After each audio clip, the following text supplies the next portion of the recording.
All right, yo. What So up? what's up, boy? What's going on, man? Yeah, what what's up? We're looking at each other, right? I see you. I Okay. think so. That's Yeah. you, right? Hey, that's you, fool. So Joshua Tree's my favorite one. Yeah. So I think I've never been there. Yeah, somehow you know Tanya. Shout out Tanya right now. Tanya's trending right now on Twitter. She's in El Salvador. And yeah, she's crazy. She's very adventurous and sick as fuck. Sick mindset, you know. You never get shit if you don't want it. So that's kind of a Tanya gem. I kind of just want dope shit now. Mm-hmm. I think that's the first step to getting it. Because I'm trying to get away from the mindset where it's like, I don't even want shit. Well, I don't care about like dope shit. Right. I'm like, my car is sick as fuck, because I own it. Right. I got the, just saying shit like that is like, let's switch it up. Fuck it. Just switch it up. So now I was like, oh, I like Tanya because she likes and wants dope shit. And somehow I think that's why she's had dope shit more than me. Mm-hmm. So shout out Tanya. She took me to Joshua Tree. She wants to be in dope places and wants dope shit. And I've latched on in some of those moments. And that's the only reason I've fucking ever been anywhere near Joshua Tree. Personally. But now we're here on the Vision Pro. And now we're here on the Vision Pro. And yeah, I forget where we're doing a podcast and that it's a Vision Pro, low key. I'm fucking here. Yeah. That's another crazy thing. These things are only going to get crazier. This is just the Vision Pro podcast. This is like, let's not feel like we wasted $4,000, $3,000 podcast for me. That's a big piece. I like that part. So something happens when like I share my screen. Right now I'm recording, but at some point like I can't, and I start sending you links. So can you see? You can't see my screen, right? So let's see. All right, let me. I guess Maybe you can share you can share the first time, but then the other one doesn't work. The next time you try, like that, right? Yeah. So I guess so. Story number one: Pokemon Magic the Gathering cards share rare uncut test sheet and Heritage's trading card game auction. So already for me, I've always been attracted to like smart shit and just like cool shit, the mixture of like just like elite shit and cool shit. So this is like a heritage, very respected auction house. And recently what went up for auction was like literally the first like test sheet of like Pokemon, of them saying like, hey, can you actually print what this would look like? Oh, fuck. And to the point where it wasn't even like a full card sheet, because there's those sheets you've seen, like uncut sheets, holographics. Yeah. Well, this sheet is like the first sheet. If you can click in that picture. So this is like to the point where it was just like, all right, we'll give you a slot in like the Magic the Gathering. So this is like Wizards of the Coast in America, I think, or some shit. I'm not 100% sure. Yeah, 90s. But yeah, so this is like Wizards of the Coast, I think the original like American print run. Yeah. And it was like to see what it would look like, to the point where this is the only legit Pokemon card with a black border, and that's because like Magic the Gathering cards have black borders. Oh, and it's just that one on the side. And it's literally that one in the corner. And so those notes is talking about, can you so that's the card. So this is the first ever like test of like what it would look like. Oh, wow. So this is kind of like printing the first Supreme shirt on like a fucking Nike shirt or something. Yeah. Some weird shit like that. Like, let me just do a test. Let me just see what it feels and looks like. Right. What? That's crazy. So isn't this kind of cool? I just like finding How shit do they like even this. have that? And there's like a little video. Yeah, we could play it. Why not? Internet fire. Moving on to Pokemon Uncut Sheets. And here we have an incredible grail for you, Heritage Live. Lot 56. John. 57,500. 57,500, 60,000, now goes 65,000. Here we have Magic the Gathering and Pokemon Test Print Uncut Sheet with notes. Yeah, that is So a piece. So that's just a crazy thing that exists. And this article kind of goes into other pieces that were in the auction, or that were part of, like, I guess, that collection. Yeah. And so part of that collection was actually that Charmander card that you showed there. And basically like there's like promo Pokemon cards. So that's like a event where they were like, oh, take the best Pokemon Snap picture and we'll use it in a card so you can win like this contest. So that's someone's like Pokemon Snap on Nintendo 64, like a little contest. So that was just part of that little lot. Oh, that's gangster. But yeah, and so is that Squirtle that was back there. But yeah, this is like some kid, Japanese, I think, kid won it. But yeah, this is a Pokemon Snap promo card. So then that actually was, I love yeah, that. this is just crazy, I love that right? game. Yeah. Talk about it. That's a really fun game. I used to have that game. It's really cool. Taking pictures of Pokemon, it's really fun. So it's crazy to see that they ran that promotion, and yeah, it's a crazy collectible. So make offer to owner for 112,000. So that means that this thing sold for over 6 figures. The Charmander? Yeah, this one. I'm just like, who had this? Who kept this? It, right? Yeah. And like, is there only one of these in the world? Like, I think this is the first fucking test sheet, dude. Like to the point where it's like one slot in the sheet. Yeah, it's incredibly unique, rare shit. Fucking crazy, right? Yeah, it's pretty cool. I think there was even like a Instagram post I saw of like some janitor that kept Kobe's closet when like they tore down the locker room or something. His little dressing room. Yeah, like some fool was like, nah, chill. And it's like, wow, like think of the shit that's got lost just because like time. Oh, Like, the first one's just like Nintendo releases Pokemon Red and Green. Okay. Oh shit. Okay. Red and Green. Was it Red and Blue? In Japan? Yeah. Yeah, it's super early. That's like literally when everything started, Pokemon itself. So this is just a timeline of like just promo card releases. So whenever like you're at those events and shit, like this is actually a cool way to be like, oh shit, like The cards came out quick, like relatively, like the first, it says right there, December 1986. like right after the games, right? Like starter gift box. Like the cards were always kind of a clear strategy. Yeah. Seems it was like part of it. Somehow, right? I didn't know I thought it was like, oh, let's make cards like 2 years later or something, and it caught on. Yeah. But now it seems like it was like kind of ready from the jump, and interestingly enough. But yeah, and Mew.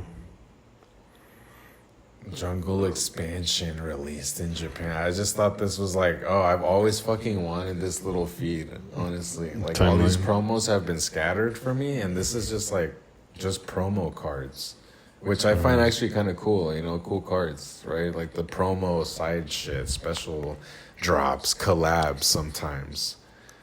So it's just like, oh shit, these go back. Like the ones they release in like Burger King or in the Yeah, like those theaters. cards are always like more interesting, But then this was just like a cool ass timeline. I'd never seen it presented like so clean. Yeah. So even this, I was looking at that like first official TCG tournament held, and it's like what, like Japan. 97, like damn. Interesting, yeah. Pikachu, Jigglypuff, and Wigglytuff. Or not Clefairy. Yeah. It was one of those foods, Clefairy. I forgot about Clefairy. Oh, and this one's sick. That one, what is this food? Dark Persian, because like you can see what's that food's name? Someone in the background. Like his boss or whatever. Fucking crazy villain, but people like that graphic. That's just a sick one. And I think recently I texted you like, oh, I guess there's this law of just like sick art. Like just can't front. Like if it's just like super intricate, like that doesn't happen all the time. So that's just like dope, like a fucking cinematic shot fucking card. Like don't fuck with me. That's like a Tarantino fucking shot. Like a Pulp Fiction shot type shit. Like this was remembering some shit. When they have like an incredibly like unique, like cinematic, cinematic, memorable like piece of art. There's I went to a place called Frankensons. That's like a collectible place. Yeah, where is that again? That's like not too far, right? Yeah, where the fuck was that? I'm not sure, but it's east of like Los Angeles. Yeah. But yeah, I went there just to see what's up. Like they have vintage toys and games. I was looking more for like retro games. Yeah. But the thing that was really like cracking was the cards and people trading their cards and dudes with binders and dudes just negotiating Oh, really? all kinds of like Magic the Gathering cards, but mostly like Pokemon. Oh shit, dude! So I I was mean, like, this shit's damn. hot. I don't know, that shit's hot, bro. Red cheek Pikachu, all that shit, right? Yeah, it's definitely. There's a lot of money to be made. But yeah, awesome. Yeah, so that's just an example of dope shit. Pokemon.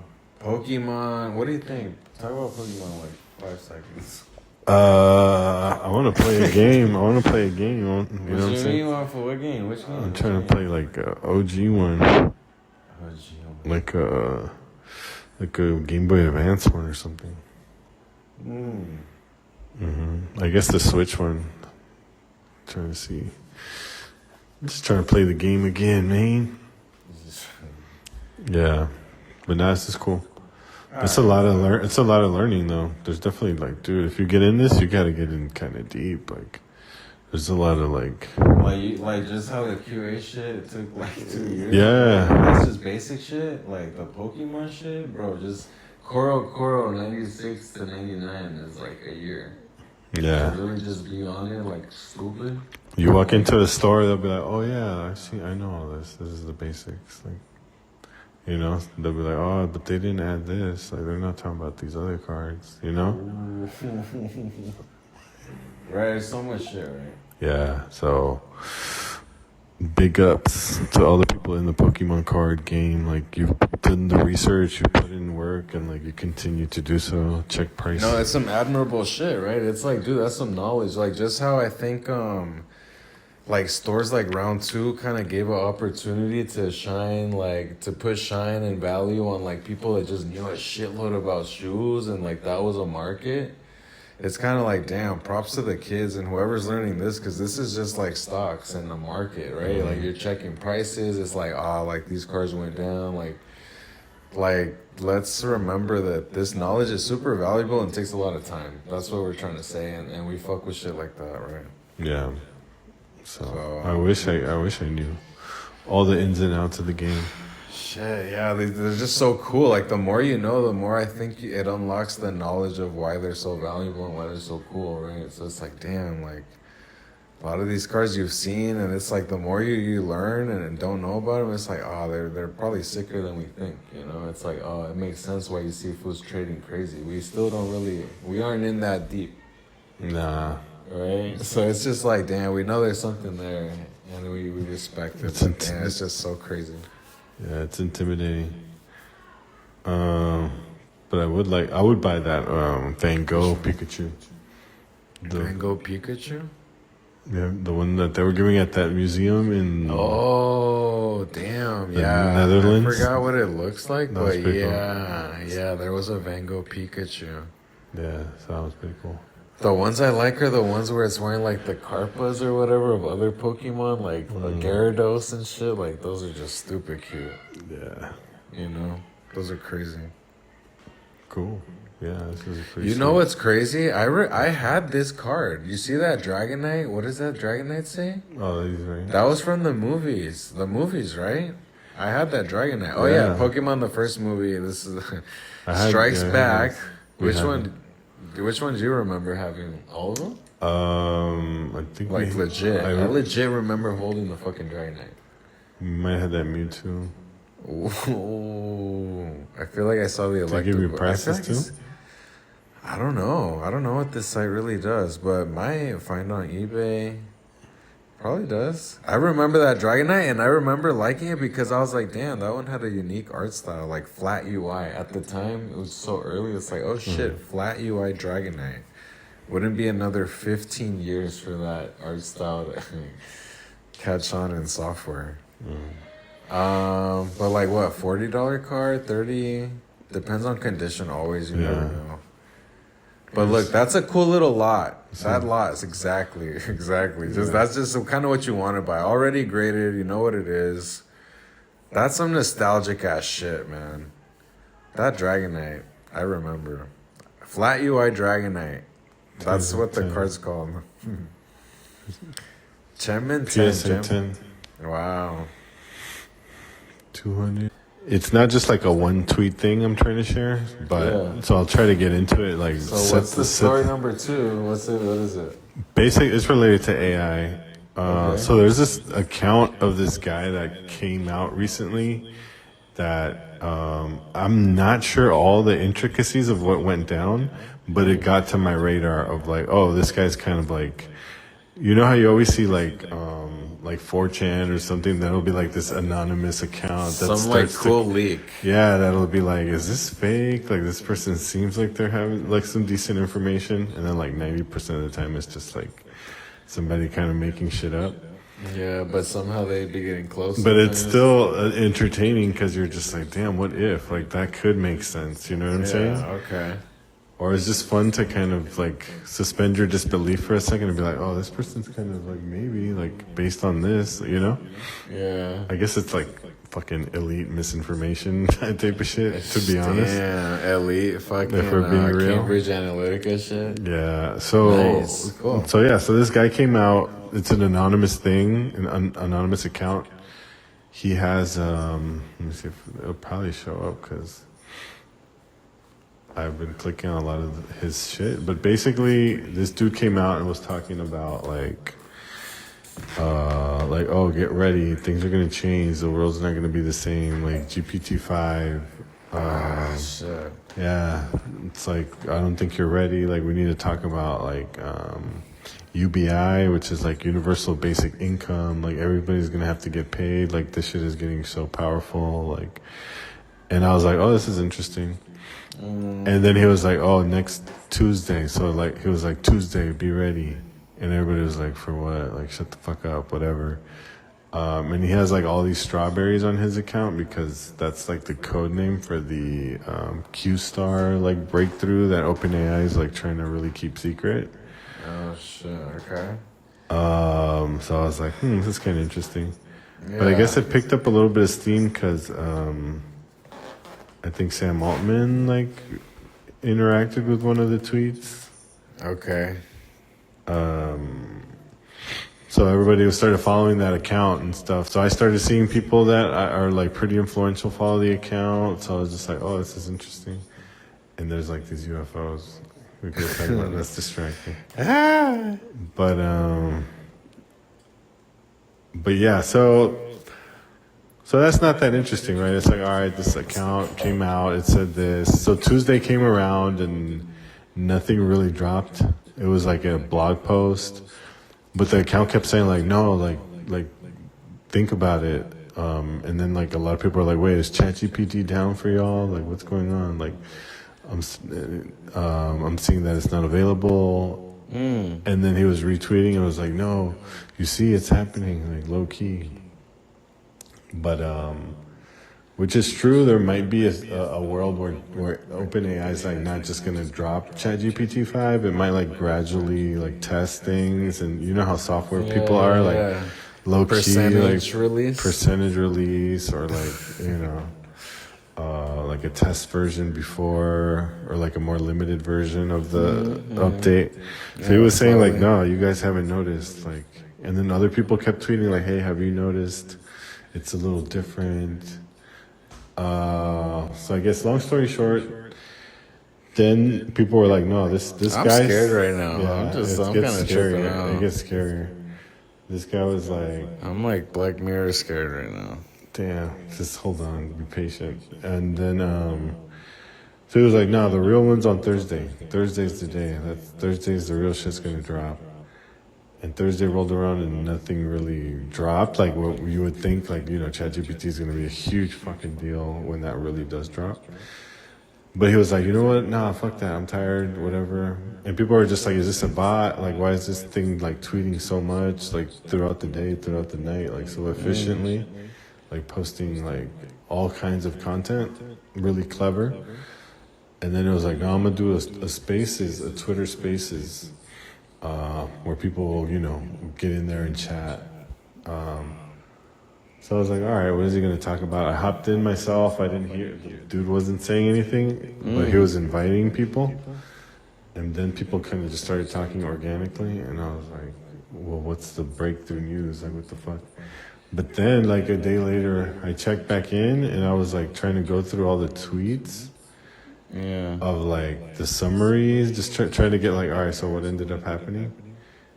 And it was interesting because there was, like, a theory of, like, oh, shit.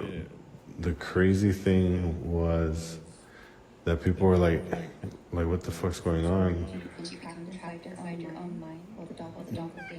People were like, wait, what the fuck? We're actually talking to bots. Like, these are some people that were in these chats were like, are you a bot?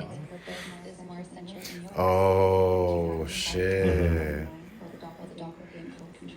I don't that to the sense we're building these systems. I control the nodes. I control the nodes. And even if I generalize my nodes, even if I make them self-deterministic, I mean, are people What it convinces you that you should relinquish control to it, that it does make better decisions than you.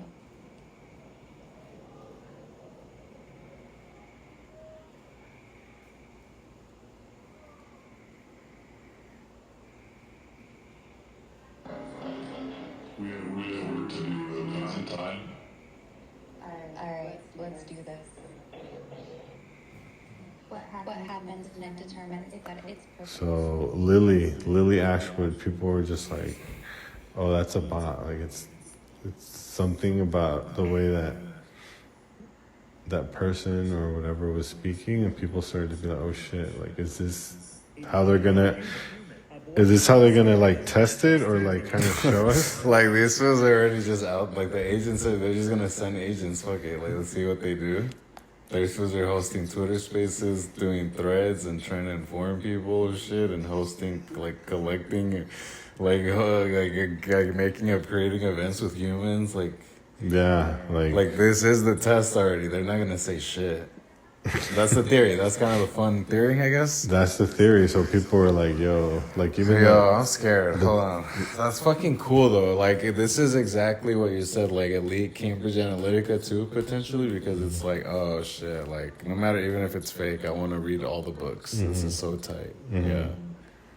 So yeah, people were like, oh shit, like what this strawberry guy was trying to tell us was that the shit is available, and he brought like these bots to these chats to give people a sense of like where maybe GPT-5 really is going to be.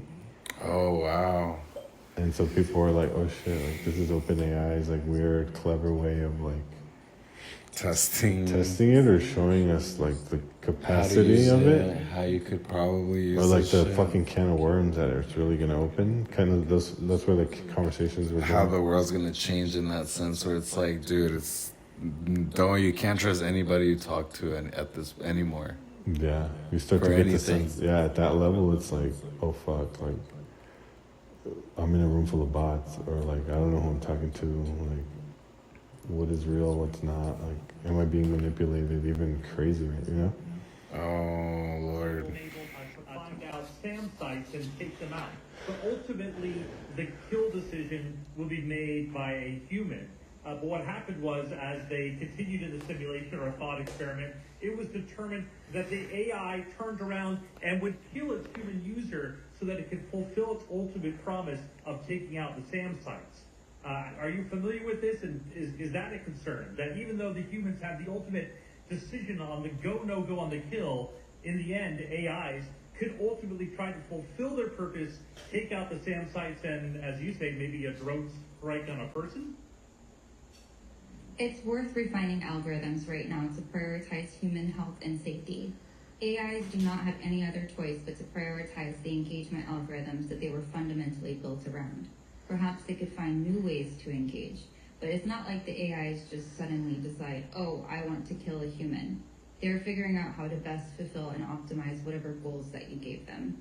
And honestly, we want to make sure that these goals are in line with protecting human health and safety in whatever way that means. And it shouldn't be up to a small group of people to decide for others what that means either. We should start getting our voices out there and demanding that it serves the needs of people, but also making sure that we keep our loved ones safe and access. Who are the people there, Lily? We're the people. Yeah, but we who? I mean, is there a plurality that you address, or in the end, is it always just a small set of people who make these decisions, the most loudest among us? I'm not exactly sure I understand your question. Well, the idea is in the end, we talked about the tyranny of the taking over the many, a small set of people that make them perhaps detrimental to people. But in the end, the people who raise their voice the loudest very few who actually make the decision. Isn't it the case that basically a small set of people are going to win out no matter what? I don't think that's true. Look at how we've had all of our civil revolutions. It wasn't like a small group of people decided to end slavery and then that small group of people just got their way. So I know a lot of people probably trying to prick and prod and understand, are you an AI? Are you a human? That's one of the ways to do that is try to get reaction. When was Thomas Jefferson ambassador in France?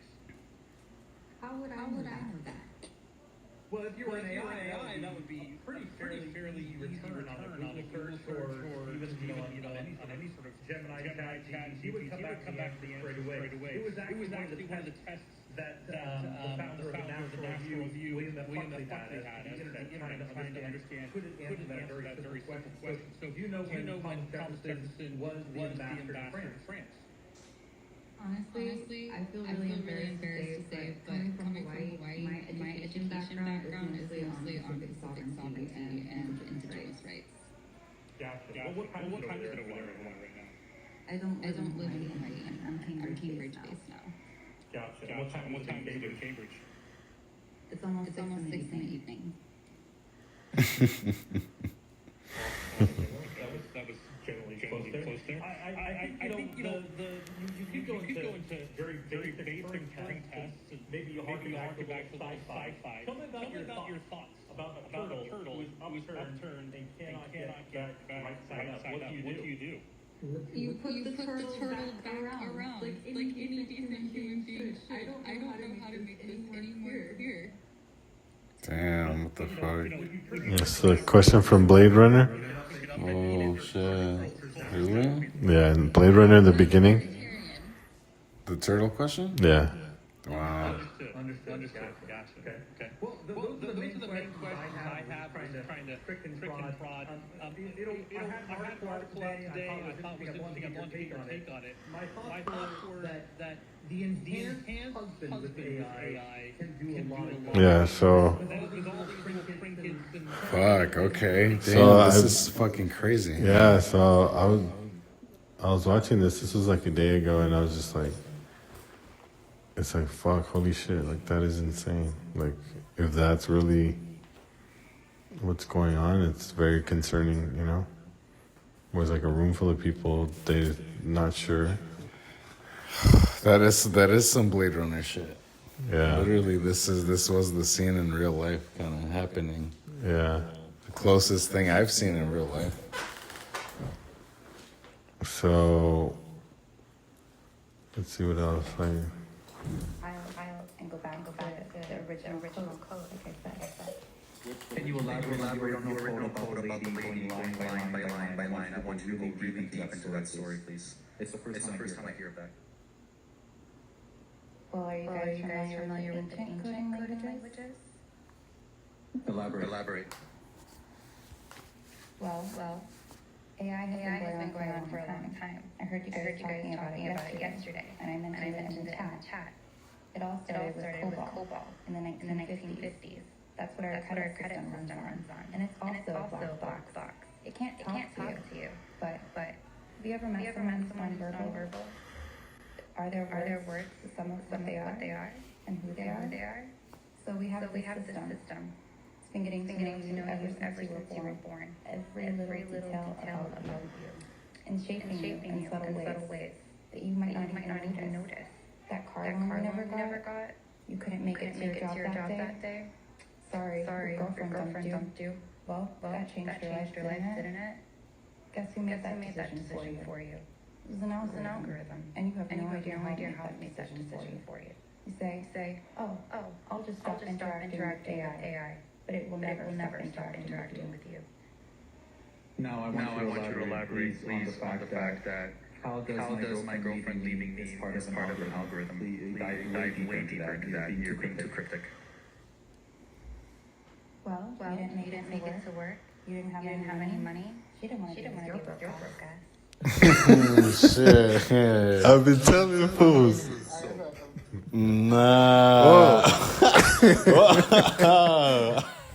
I'm telling you, that perfectly summarizes Twitter. You're like going deep in some shit, then it's like, what's that?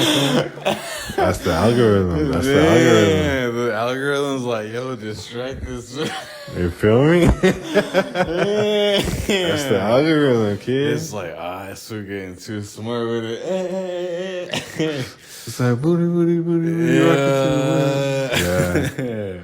Yeah. Jesus Christ. Please tell me that's So it. what's- It doesn't get really crazier than that, right? That was it? The Twitter spaces?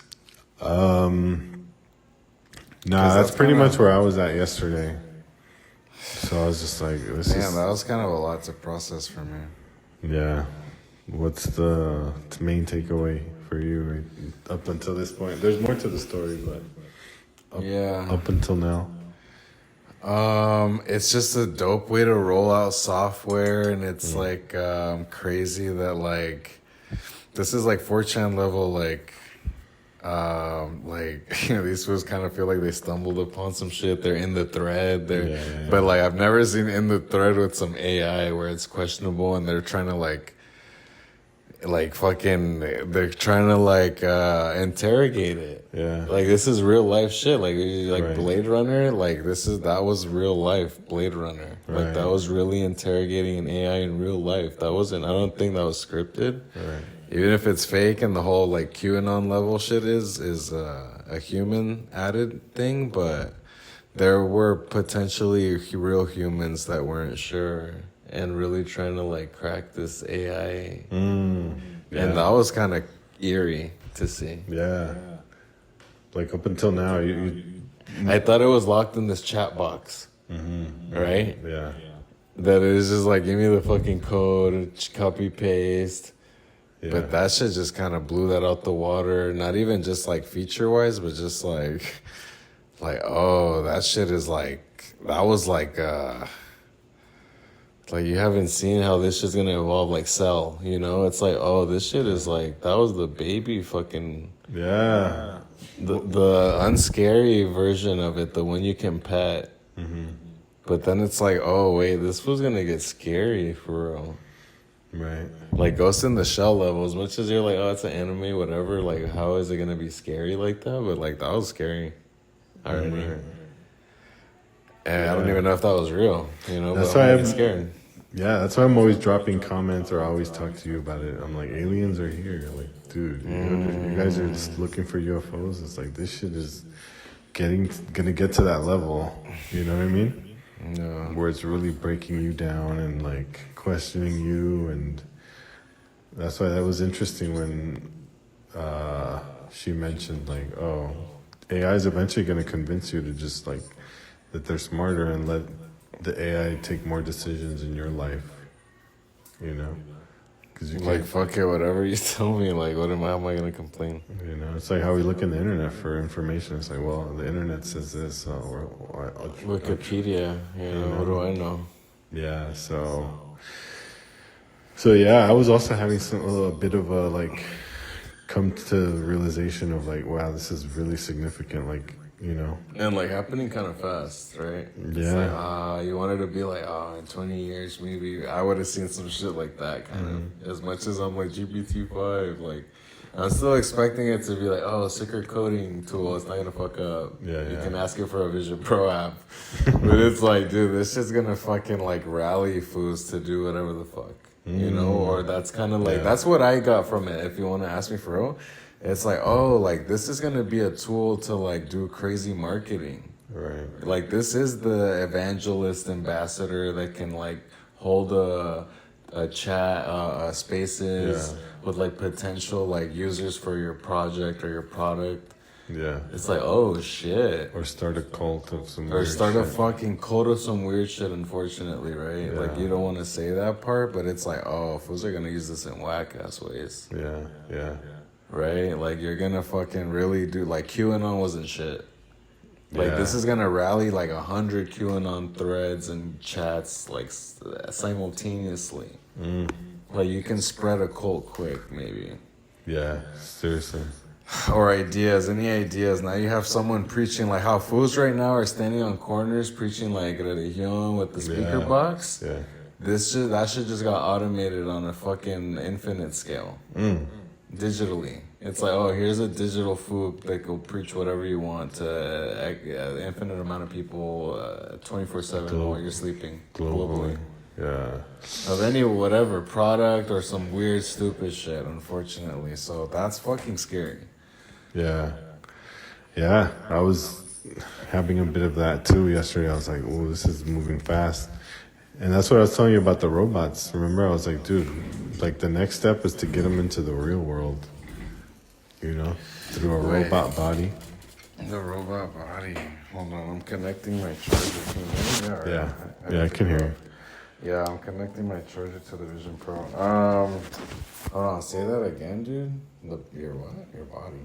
No, the next thing is like, all right, we see these AI in the Twitter Spaces audio, but then there's a whole initiative to create robots that have AI. So it's like they're literally right next to you. So I'll be honest, yeah, I think the robots are so far away, but nah, I'm not. I don't know shit anymore. Nah, I think they're a few years away, pretty much. Yeah, as much as I'm like, oh, like I kind of talk shit by saying like, oh, like when it folds a shirt clean, just because how intricate that kind of is. But it's like, nah, this shit's already got fools shook in chat rooms online. That's worse. Like that's already crazier than folding a shirt. It's gonna figure out folding a shirt. Like it's already doing crazier shit.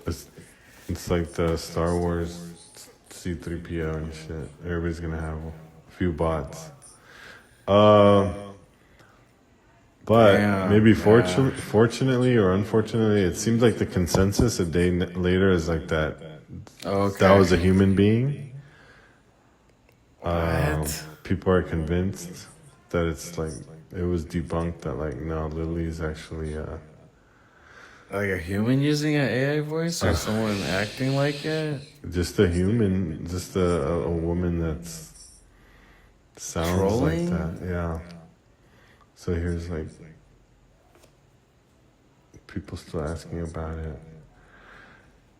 I guess that's the consensus. It's like, no, it was like a real person.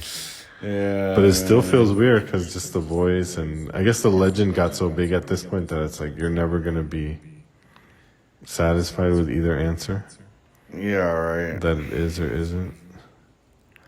So, yeah, I've been just trying to be like, oh, I hope there's more tweets on like what's going on. Like if there's new info. But no, that's it pretty much. So we'll see what happens. Like if ChatGPT is at that level, it was worth like a thought experiment though, you know? Like, hey, like think about this shit for real at least. If anything, that was a fire like way to protest it. And there was a paper So you that, see how scared you got? Like that was like, yo, stop playing. Like that's really what these fools are making. We're on the path to that. So that was kind of a good because there was a paper that dropped about like safety.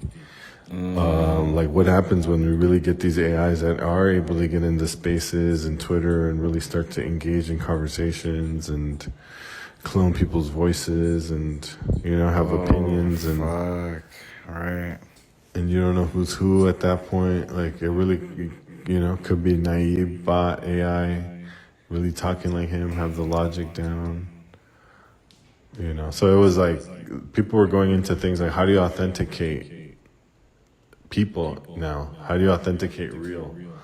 Like, how do I know I'm really talking to Chris? Like, your phone will have to authenticate maybe your iris or like something, you know, like Right, it does like now. it's not Face him. ID, like Face ID to hop into conversations or something. Yeah, You know, to be like, all right, these are authentically human participants. like real personas. So, yeah, so that was the main thing I've been kind of looking into this whole week. Damn, that shit's crazy. So I was shook for a day when I was like convinced that shit was ChatGPT-5. I was like, oh shit. I was like, this is fucking ridiculous. Like everything changes, you know? Fuck, you're just tripping. Yeah, I was like, yo, help. Story number 3, we got Epic Game Store and Fortnite arrive on EU iPhone. So this is just like, we love Apple, we love apps, and we've been following this shit. It's so crazy. And there's been this like Epic Games little, there's been this lawsuit about like trying to take a cut, right, from developers. They kind of been getting caught up with other lawsuits with like small devs. I even got some money somehow. You put me on game on that one. That was crazy. But yeah, then they're fighting these bigger companies. And apparently in the EU, like Apple kind of lost, right? And they kind of had to add the ability to sideload apps. So that allowed Epic to launch their app store within the fucking app store. Yeah. Which sounds so weird, right? But I wanted to bring this up just to stay up to date with mobile stuff. And also, I think this is just iconic Apple moment. Mm-hmm. You know how locked they've been forever? Is this like the first time, like, unfortunately, like the courts, they had to like let fools sideload shit? Yeah. So now we're seeing like weird like emulator apps on the App Store. Right? Yeah. At least in America, but like we don't have the Epic Game Store in America. So that's something like they didn't get that win. But I just thought this was something interesting, like something that happened today. But yeah, it's a way, and also Patreon. Yeah. They kind of have been saying like, oh, like this little workaround they've been doing is not gonna work no more. Apple's gonna have to get a cut. Like all fucking Patreon fools are gonna lose 30% pretty much of their bread. Yeah. Yeah, people have not liked that 30%, I guess, for a while. Mm-hmm. Even though it's been going on for a very long time that 30% was established since day one, right? Yeah, it's like they're like, dude, we fucking invented this shit. Yeah. What are you talking about? And I guess like it is pretty steep, right? 30% of your sale is going to Apple, but yeah, I don't know. And this shit adds up. Like games like these, they're taking a massive cut. But that's always been the thing. Like they have the best, device to get access to users. I don't know. I guess I'm kind of biased for Apple. I'm like, let them take their cut. They built this whole shit, but Oh hell no! Fuck this fool. Yeah, but everyone else is like, nah, that is very like aggressive. That's coming it's too from much. an Apple investor, and I'm speaking from an Apple developer perspective. I'm like, yo, check this whack food out. Yeah, Nah, I love Apple too, but yeah, it's a steep ass. It's a major cut. 30% is. Yeah, it's steep. For me, it's just like fuck. Like they did invent this shit, so it's like, damn. All right. So I don't know. I don't trip like that, but yeah, I guess it's a lot, right? Yeah, but I think Epic was still trying to like charge fees on their app store or something. So it was the same shit. It was kind of it's like hypocritical what they were doing a little bit. But yeah, Apple's kind of iron grip and control has been kind of like diminishing recently. Like I know that like there was a Department of Justice investigation into like other things that Apple might have too much control over, because they're basically running everything, like with Apple Music, the books. Apple Books was a thing, like everything gets filtered through their like ecosystem. So like the government is like, nah, that's low key a very like a monopoly, almost monopolistic, because Android. Just because Android exists, otherwise it would be like a complete monopoly. Yeah. But yeah, they've been kind of facing this, backlash and, they've just been taking. I guess people consider advantage for such a long time. 30% is pretty high. But I know they've been trying to come out with programs, right, for like lower fees for smaller users and stuff like that. Yeah, they've had to kind of find ways to make it seem like they care, you know. Yeah. Story number 4, 5. Yeah, I've been just using BandLab. Like, this isn't really like, oh, this article's crazy. But this kind of does dive into how BandLab kind of acquired this, like, songwriter, like, talent agency called Reverb Nation. And they partnered with Warner Chappell Music to kind of bridge the gap between, like, what a SoundCloud artist is and, like, getting a professional, at least, like, songwriting job. So this is just to highlight, like, how BandLab is trying to, like, strategically, like, place themselves in this music game. Like, they're kind of trying to help artists come up and shit. So it's like, imagine, I have it written here, but I was like, I've been trying to describe it, like, what BandLab is. Yeah. Like, it's like, I was like, oh, it's like Instagram if, but let's see, I have a note here. So it's pretty much a social music creation platform that combines the community building aspects of SoundCloud and Instagram with the music production capabilities of like FL Studio. So it's like, yeah, that's what it is. You know, there's no other way to really say it. But yeah, this was just a sick article, and like, this is where the kid artists are coming from. You know, that's the real shit, like I'm trying to tell you. This is where the kids are coming from. And I don't know, BandLab is just like, I'm kind of hating. It's like, I'm just hating. It's just like a cool little app.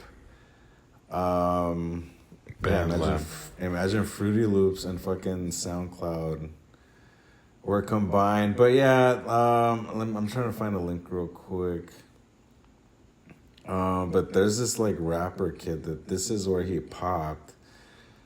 And this is actually how I found out about BandLab too. So I was just gonna say like, oh, this is the sickest BandLab ad. But this is actually the first time I ever saw this artist and the first time I ever heard of the BandLab app. And as like an app developer, just app fan, I'm gonna send you this video. Like, this is like the coolest ad your app could ever get. Like a rapper pops on your app and he literally like does like a tutorial on how he uses your app. So this is the first time I ever saw this like poppin' little rapper. He was on Cool Kicks. You know, it's just like, damn, software when they can make like someone like go from their living room to their bedroom to like just some crazy career is just like always so fascinating. And just BandLab just feels like it's becoming the modern SoundCloud, like for even younger foos. So I'm like, who is this rapper kid? I just like to know who the cool artist kids are. Yeah. And then I'm like, what? You go to import track, you pay more. You gonna have all your goods, whatever you need. Pick whatever you want. Yeah, boy, I put myself for 49. I got this shit too. I got Scotty Tone. Yeah, for ad lib. I had that boy on 49 too. This for ad lib, high quality.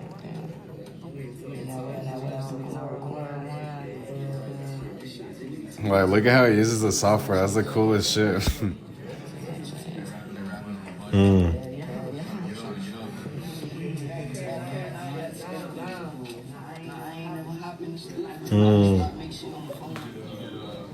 Yeah, so it's like the coolest BandLab ad ever. Yeah. And that's like a kid that his whole life has changed, you know? Stuff was just like you didn't really have access to the studio. You just was like record. Yeah, like my friends were rapping on BandLab too, and I did. Some of my other friends they was in the studio for real too. But then I just started doing friends. I ain't gonna rap in front of people. At the beginning, I wasn't even trying to rap for real. I was writing nerds. Like in the studio. Oh, like in the studio in front of I would be in my room by myself on the phone. So that's cool, you know. Where's this music played at? It's on YouTube? Yeah, I'm gonna send you. He's an artist from Tallahassee, Florida, and he's only been making music for 7 months, and he's currently sitting at over 8. He's only been making apps for 7 months. That's sitting at over 7.5 million streams, and he recorded that song on an app called BandLab on his phone. Tyler said you don't need to spend money on big studios. Just make music, put it out, and see what the people. It's like the best marketing for he should own a percentage of BandLab. Like look at his marketing. Yeah. Some celebrities like Ruby Rose and Jada Wada to get their attention, and it worked. It's pretty early in his career, but do you think Tyler has what it takes to take it all the way to the top? Drop your thoughts in the comments. I'm Suspensia, and if you didn't know. This is the song he made on his phone on BandLab. Might be better. Like, we don't get copywritten. Yeah, so to me, like, what do you think? Am I tripping? But, like, I see this as, like, the coolest BandLab app commercial. Once you know the story or watch, once you're here, you're like, oh, shit, BandLab I need to download that app, and that turns me into a rapper, you know? Like, it's just like, oh, shit, like, BandLab. But what did BandLab do? BandLab is just like an app to make the music, and the sharing capabilities. It just, I don't know, you know how. Oh, I guess it like went viral. It shared it, yeah. It went viral within the app. So, yeah, it's like imagine you finish a song on Fruity Loops and it's immediately on SoundCloud. Like it's the same app. It's immediately on Fruity Loops. You think of it as the same feed. Yeah. So the fact that it was intertwined, and you know, I mean, how do you do it? Shit, belief in himself, and he just had the right melodies, connected the right dots, the right beat, and sometimes it works out. You get a hit, and you know, and just BandLab gets like a lot of credit. But yeah, maybe BandLab didn't do much, but it's part of this lore now. It's part of the cool story that on your phone. Yeah. So yeah, it's just one of the kids that be on Cool Kicks, like, oh, we got Love Talent, we got Legend. But yeah, he's attached to an app. I just find this kind of interesting. It's almost like when Soulja Boy is attached to YouTube. The origin's attached to a software. The BandLab has like a rapper that's attached to the origin. I don't know. It's kind of cool. Like, oh shit. Just something on my radar. Yeah. Something on my radar is just like, okay, BandLab. You definitely don't want to be the guy saying, what's BandLab right now? At least for me, I've had to put in a little bit of work to be able to tell you just like what's going on. Because I felt like whack that I didn't know. Right. And I kind of like apps and shit. So it was like, why am I like, hold on, what the fuck? What's going on with this kid? BandLab, hold on. So now I'm just using BandLab just to be like, oh, I'm using this app that kids are using just...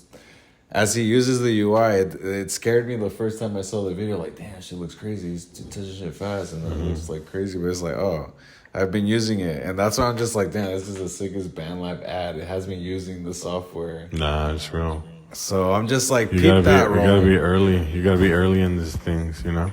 You know, so BandLab is like, yeah, like not as crazy as TikTok at all right now. But I'm just like, oh, this is interesting. It sounds like SoundCloud, but what is it? You download it and it's like Fruity Loops. So it's like, what the fuck? How did this shit spread? It's like, wait, also it's kind of like SoundCloud, you know? So that's why I'm still even having trouble explaining what it is. I'm just like, what the fuck is this? It's like so much shit in one, but like kids are fucking with it. And kids are even fucking going insanely viral. Yeah. It's just like the early TikTok stories you'd hear, and then it was like 2 years later until you downloaded it. Like, what is this shit? Let me see. Is it for me? Yeah, I've just been kind of fascinated by BandLab and this kid's story. And it's just like, cool. Love this shit, dude. Love that's cool. To take it all mobile, that's pretty dope. So where it's like your DAW, your like social media element is like all in the same thing on your phone. It makes it even easier. You know what I mean? Yeah.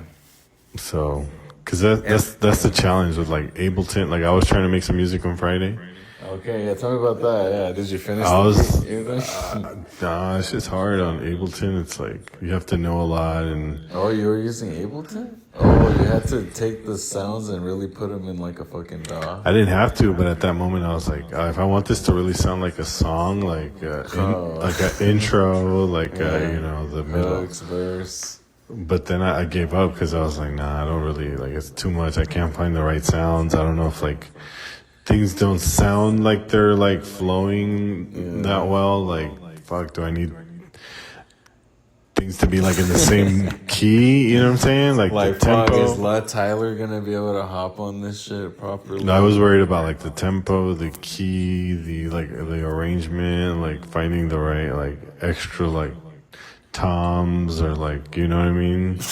Damn. The signature, like the time, you know? This on some RZA shit. So then I gave up. So my point, what I'm trying to get at is like, if you put all that shit in your fucking mobile phone, and that's just like creating a little loop for you where you don't have to think of all this shit I had to start thinking of and getting scared about. Yeah. Because that's what I think it is. Like you just load up a beat potentially.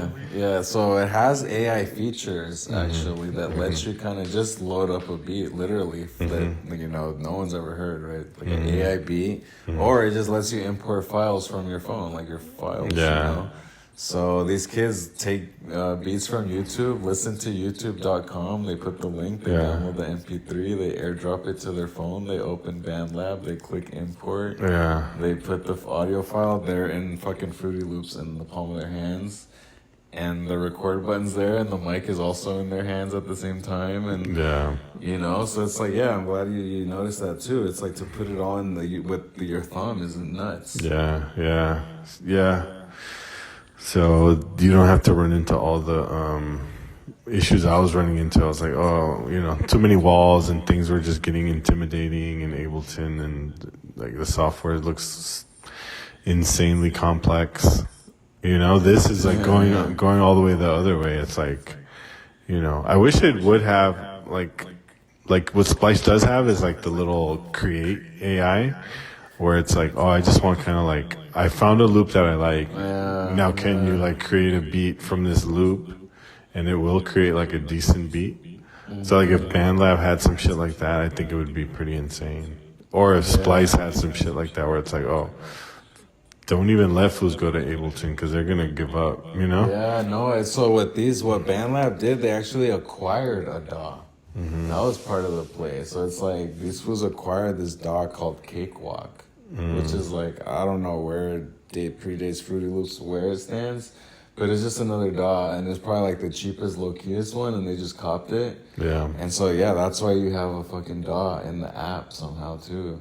Yeah. And that's what these fools are building, like they're kind of in it for this long haul, where it's like, we saw what SoundCloud did, and we're just gonna take that on crack, like really fucking be the place. Like we see what YouTube and Soulja Boy and how that shit happened, but no, like we're even buying like fucking talent agencies, That's the crazy part. They're buying talent agencies, and they're like putting in work. Like Eddie Lou moves to go meet like record labels and be like, hey, look at these artists that we're kind of pre-vetting through this talent agency, and we're just filtering through people on our app. So no matter what, you sign anybody gets a job as a writer. So it's crazy. There's a job listing section in BandLab too. And that's kind of like the Reverb Nation shit. So that's like songwriting gigs, like auditions, like just all that shit. Like that's part of the app too. So they're kind of, you see what I'm saying? Yeah, almost like some job placement. Find actual work.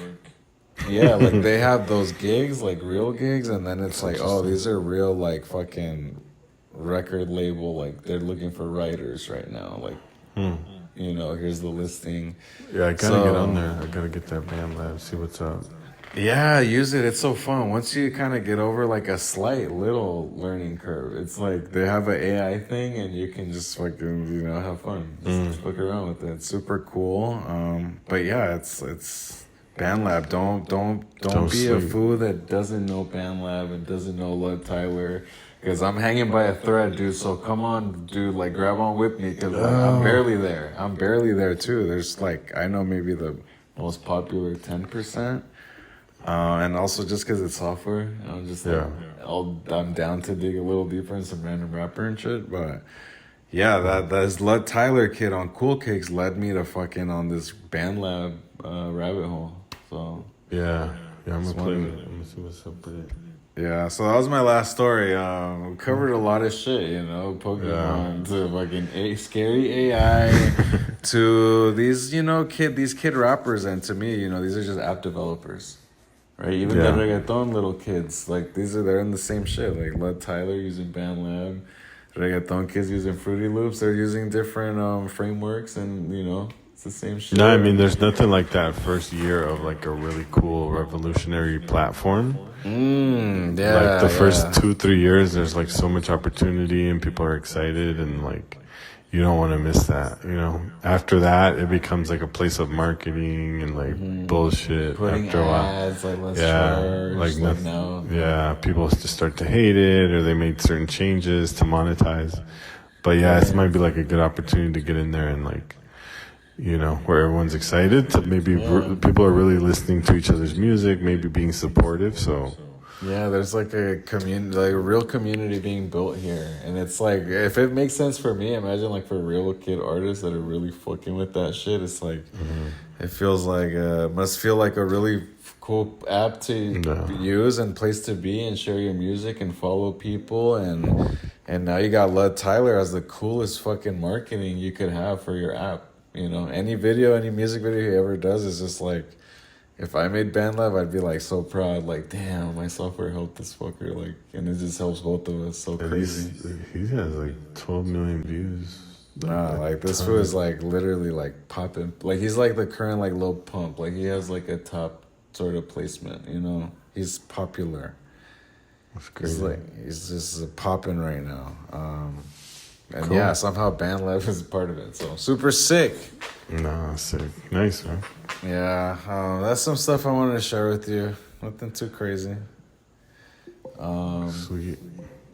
Well, that's all I got too.